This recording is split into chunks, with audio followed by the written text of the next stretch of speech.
Salut à tous, c'est Pang de la chaîne, bienvenue sur cette vidéo qui aujourd'hui va parler d'un bouquin qui s'appelle Human Psycho de Sébastien Boller. Il a déjà écrit plusieurs bouquins, notamment Le bug humain et Où est le sens. C'est le rédac en chef de Cerveau et Psycho.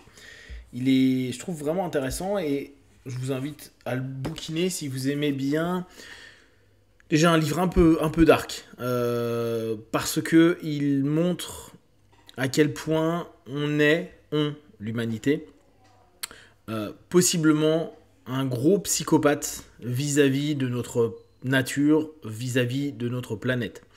Et à quel point ça risque d'être compliqué de permettre à l'humanité de continuer à évoluer sur cette planète, sachant qu'on a par nature, par limite programme, cette incapacité à prendre en compte notre environnement, surtout quand on est dans le groupe humain. C'est-à-dire qu'il s'est amusé à définir l'humanité comme une humanité, un personnage, une personne qui représenterait en fait notre pathologie.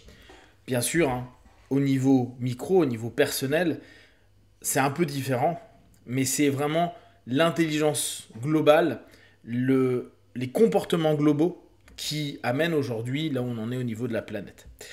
Et vraiment, si ça vous plaît comme thème, n'hésitez pas, c'est de la neuroscience et puis c'est des réflexions et des observations avec des comparaisons à longueur de temps avec des psychopathes, ce qui permet quand même de se poser des questions sur nous, et c'est justement sur ça que j'aimerais rebondir, sur les différents éléments qui fait qu'on est un psychopathe ou on n'est pas un psychopathe.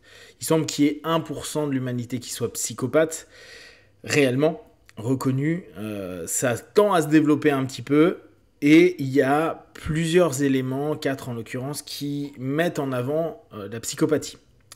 La psychopathie, alors ça c'était intéressant, Boller, ce qu'il disait, c'est que c'est pas une psychopathologie, c'est vraiment un fonctionnement spécifique.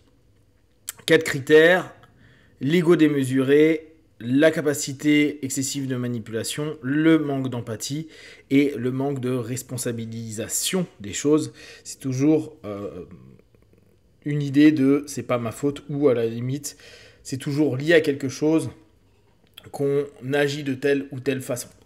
Donc un des points clés, et je pense que c'est intéressant comme introspection, c'est se poser, nous, à quel point on est psychopathe. Bien sûr, je pense qu'on n'est pas dans cette pathologie pure de psychopathie, mais se dire, ok, aujourd'hui, avec tous les outils qu'on a, et c'est ça que je trouve intéressant, Internet nous dévoile quand même beaucoup ce que l'on est.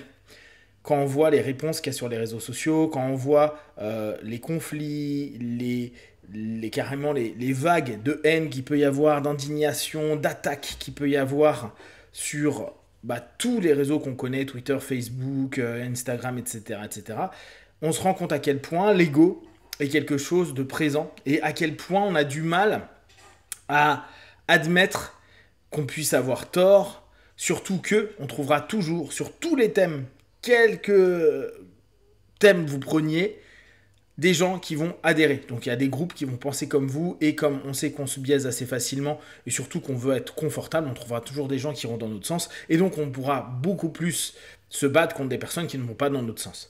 Quitte à être dans des dénis de réalité, quitte à ce que notre ego, justement, efface tout rapport au réel, et en plus, en trouvant à ce moment-là que c'est pas de notre faute, parce que c'est les autres qui pensent pas comme eux, qui sont agressifs, même si les personnes potentiellement ne le seraient pas. Donc notre ego, à quel point il est présent, et même si on sait qu'il est utile qu'il nous reste un peu d'ego, et que ça représente aussi notre personnalité, cette volonté de dominer, prendre pouvoir, qui fait partie des process de base de notre cerveau, mais à quel point aujourd'hui dans une société civilisée, entre guillemets, le mot civilisé, est un élément qui peut être réellement problématique, parce que on veut se placer au-dessus d'eux, constamment au-dessus d'eux. Et là encore, les outils actuels jouent énormément là-dessus. Celui qui a le plus de likes, plus de vues, plus de.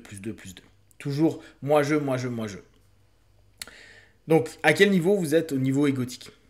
Deuxième chose, à quel point vous êtes capable d'objectiver le monde. Alors là, lui, dans le bouquin, c'est vraiment l'humain objectise les animaux, la nature, les autres humains, pour réussir à obtenir ce qu'ils veulent. On sait qu'il y a énormément de personnes psychopathes à haut niveau dans les entreprises qui n'ont aucune pitié sur les autres pour prendre des postes, pour gagner de l'argent, pour effacer complètement l'existence d'autrui, quitte à la pourrir à la mort tant que eux ils progressent.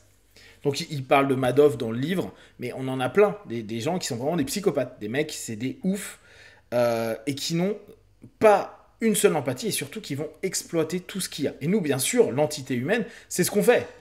On exploite le bois, on exploite le pétrole, on exploite tout, sans aucune pitié, on s'en fout, parce que vu qu'on est égotique, on estime que pour nous, c'est le minimum. Pareil, pour quelqu'un qui va constamment écraser les autres, constamment manipuler, objectiver les autres, bah c'est normal. Les gens ne méritent pas, ne sont pas à ce niveau-là. Ou s'ils ne sont pas capables d'arriver là, c'est que c'est juste des merdes, quoi. De facto, ils n'ont pas à être autre chose qu'en dessous et à être juste des éléments transitoires que je peux exploiter pour l'emmener ailleurs. Donc là aussi, il y a à se poser des questions. À quel point on est manipulateur, et ça c'est peut-être un élément qu'on a du mal à accepter. Je vois que souvent sur les vidéos hypnose et manipulation, il y a pas mal de retours qui me sont faits à avoir cette difficulté à admettre qu'on est fondamentalement manipulateur, et quand on commence à l'admettre, on dit « ouais, mais on fait ça de manière positive », parce que là encore, on ne veut pas se responsabiliser dans tout notre aspect qui est juste en fait pour nourrir de l'ego ou nourrir sa troupe, nourrir les gens qui nous ressemblent, nourrir notre groupe.